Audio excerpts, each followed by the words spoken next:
About 3 or 2 years ago, my sister's friend saw a cat in the street in the compound of her building. And this lady used to always, when she finds a cat in the street, she takes it to this shelter.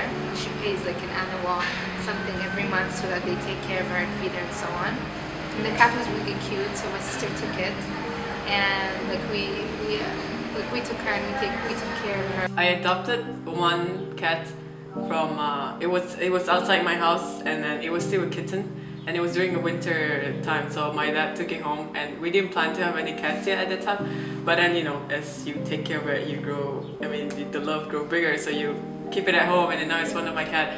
And then the other cat was injured because we saw it limping, so my mom took it home, and we took care of the cat ever since then. And then the other one was, when we moved out, the cat followed us home, and then it was pregnant, and it was sick, so my mom felt pity and took care of it until it gave birth. And ever since, we just have 6 cats. I know back once upon a time you didn't even know what stray animals were, did you? So like a few years ago, like 6 years ago, I didn't see any cats in Qatar. Then suddenly, boom, there's a lot of cats. I hate cats, I don't like it. From what I remember, like I came back in 1998, I guess, right? And from that time, I remember there was a Sheraton and the area we lived in, we had a lot of cats. I think so the number of cats were more before, but they were not, you know, like they used to be there but invisible because we wouldn't give them that importance.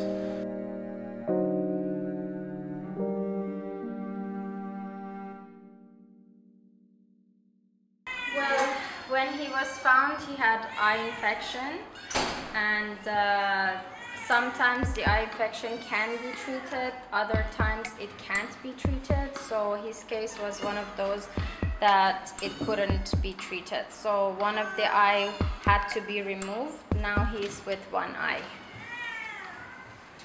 I remember the story when I was young and the apartment we used to live in.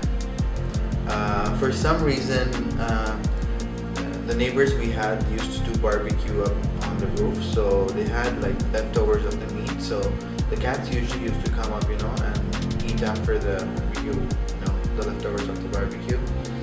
And I remember one day that I heard a lot of noises coming up here and there, and then when I went upstairs, it was like my neighbors, they were like, you know, throwing stones at the cats, and one of them hit one of the legs of the cat, and she was left, you know, bleeding over there, and they just threw her away.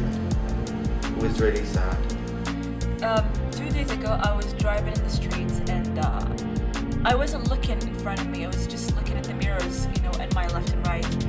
And suddenly, I felt something. I felt like I stepped on something, you know. And you know, it wasn't, you know, like a rock or something. It was something so soft and you know, and just so small.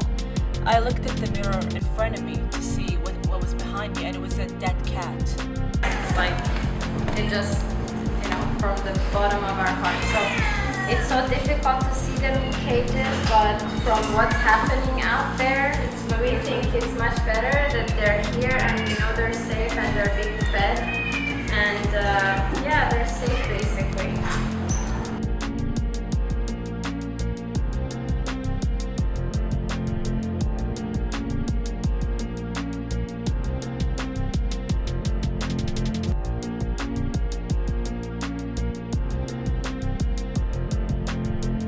I'm not being racist or anything, but there are some Qatari boys who tend to take advantage of their privileges. So they would have no mercy against stray cats. The professor who has like a mutual love for cats, and she said that some neighbors poisoned her, like they put poison in the compound and some food or something to kill the cats that are walking around in the compound. Me and my brother went to the car and he turned on the engine. Suddenly we heard a sound. It was really shocking, something explode or something, I don't know. He went down from the car and looked down, and he saw blood in the there's a lot of blood. And I went also to see, then we realized that there was a cat inside the car, inside the engine. Maybe she wanted to warm herself or something. It's so easy for a car to just be like, oh wow, there's a cat that's not looking, and just go over it.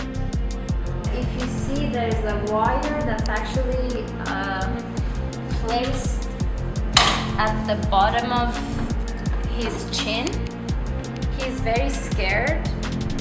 When they found him, his face was smashed. We don't know what caused it, like thought that he needed to be euthanized, but then again they did surgery and they put back his mouth in place, and still there's a wire at the bottom of the chin. And if they do a crime, like if they stone a cat or kill a cat, firstly you wouldn't be able to arrest them because they'd be like, there's a certain amount of vasta that they have where they can get out of it. So arresting the situation or arresting the person would do nothing that would change them. Even maybe making a fine would help, but who's going to keep record of who's doing it? So unless they keep cameras all over Qatar, which would have no privacy anymore, and I've been seeing a lot of dead cats in the streets. It's heartbreaking. Like, they get hit by a car.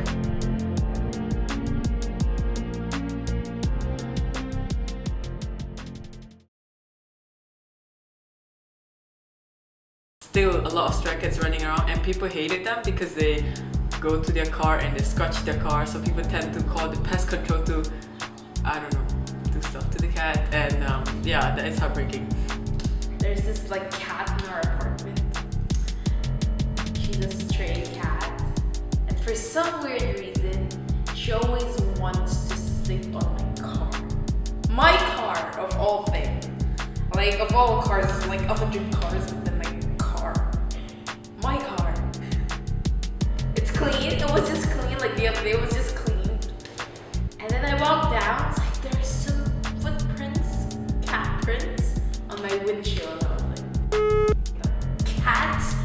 I swear to God, if I have the chance to accidentally run it over, seriously.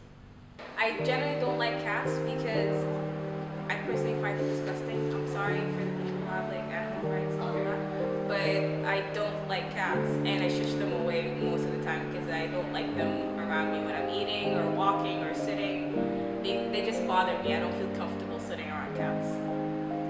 For the past 10 years, cats in Qatar were not, like given, like animals in general weren't given that much importance. There were not certain rules for them. For some weird reason, all my close friends are like cat lovers. Like, I really don't know why they love cats, but I like they treat them as their child or something. A sweetheart of a lady that actually takes in the kittens that are so small you have to bottle feed them when we can't, because we just don't have the resources to be able to do that. So she takes in those cats and looks after them. There's this girl in our class, like Mima. She had a cat once, like Tom. His name is Tom. But then he needs to leave because like her mom doesn't want the cat in the house, and she was almost crying over it. I mean, the cat was cute, but then it's overrated. As far as the stray cats and dogs, the majority of them are expats. They'll bring animals here or they'll adopt animals and then they leave and they don't want to pay the money, and so they just dump them out on the street.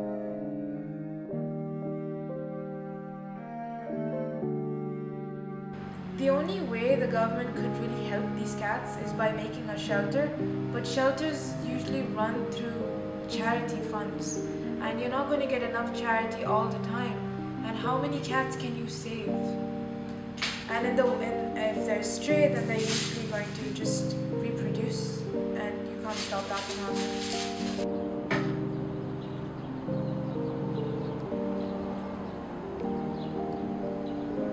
There is a general like and loveness of animals, and I know too, according to the Quran, they're all supposed to be treated with love, and you're supposed to feed them.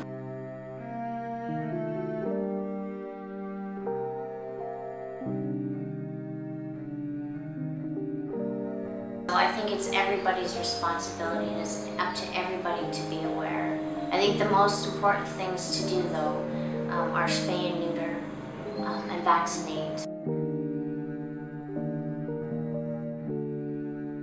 I think pets, if you see a stray cat that needed help and needed a good home, I think you should adopt them rather than go to a pet store and buying a pet that looks good and clean and taking care of them just because of their look.